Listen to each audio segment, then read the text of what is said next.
संजोग यांचा घर वापसीचा योग दसऱ्यानंतर, परंतु पिंपरी चिंचवड मनपा निवडणुकीआधी सुलभा उबाळेनंतर ठाकरे शिवसेनेला पिंपरी चिंचवडमध्ये पुन्हा धक्का बसणार. आपला आवाजचे संपादक उत्तम कुटे यांचा स्पेशल रिपोर्ट. गेल्या महापालिका निवडणुकीपूर्वी पिंपरी चिंचवडमध्ये राजकीय पक्षांत मोठ्या प्रमाणात आउटगोईंग इनकमिंग झाले होते. ते यावेळी पुन्हा होण्याची शक्यता आहे. त्यातून उद्धव बाळासाहेब ठाकरे शिवसेनेला एक मोठा धक्का बसण्याचे आज संकेत मिळाले.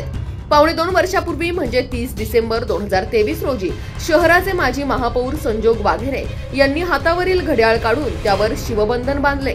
ठाकरे शिवसेनेत त्यांनी प्रवेश केला होता. ते पिंपरी चिंचवड महापालिका निवडणुकीपूर्वी पुन्हा दसऱ्यानंतर घरवापसी करण्याची दाट शक्यता आहे.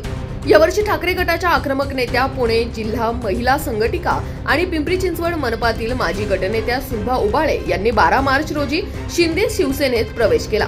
तर त्यांच्या अगोदर 20 जानेवारी पिंपरी चिंचवड मनपातील भाजपचे माजी गटनेते पदावरून ठाकरे गटात गेलेले व प्रदेश संघटक पद मिळालेले एकनाथ पवार यांचीही घरवापसी झाली होती.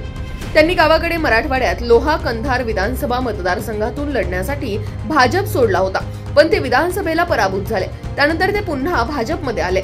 तर लोकसभा लढण्यासाठी वाघेरे हे राष्ट्रवादीतून ठाकरे शिवसेनेत गेले होते, परंतु त्यांचाही पराभव झाल्याने तेही पुन्हा घरवापसीच्या मानसिकतेत आहेत.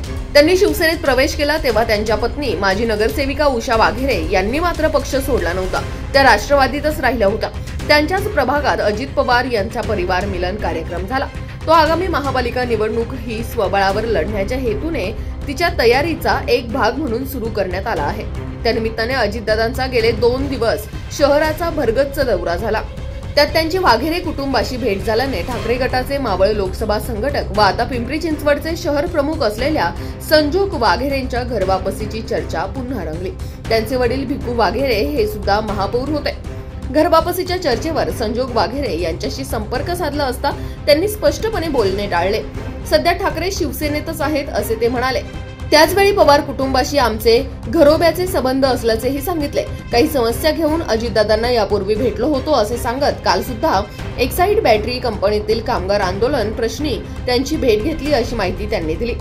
दरम्यान आगामी पिंपरी चिंचवड मनपा निवडणूक ही स्वबळावर लढण्याच्या तयारीचा एक भाग म्हणून परिवार मिलन असल्याचे व त्यातून दुसऱ्या पक्षात गेलेल्यांना पुन्हा घेण्याचे अजितदादांचे प्रयत्न सुरू असल्याचे समजते. दरम्यान वाघेरेंची घरवापसी झाली तर राष्ट्रवादीची ताकद उद्योग नगरीत आणखी वाढणार असून तेवढीच ती ठाकरे गटाची कमी होणार आहे. त्याचा फटका त्यांना होऊ घातलेल्या पिंपरी चिंचवड मनपा निवडणुकीत बसेल असा राजकीय जाणकारांचा अंदाज आहे. वाघेरेंच्या प्रवेशाने उद्योग नगरीत पुन्हा राष्ट्रवादी सत्तेत येऊन त्यांचा महापौर होण्यात हातभार लागेल का? ठाकरे गटाची यावेळी काय स्थिती असेल असे तुम्हाला वाटते हे तुम्ही आम्हाला कमेंट करून कळवा. धन्यवाद.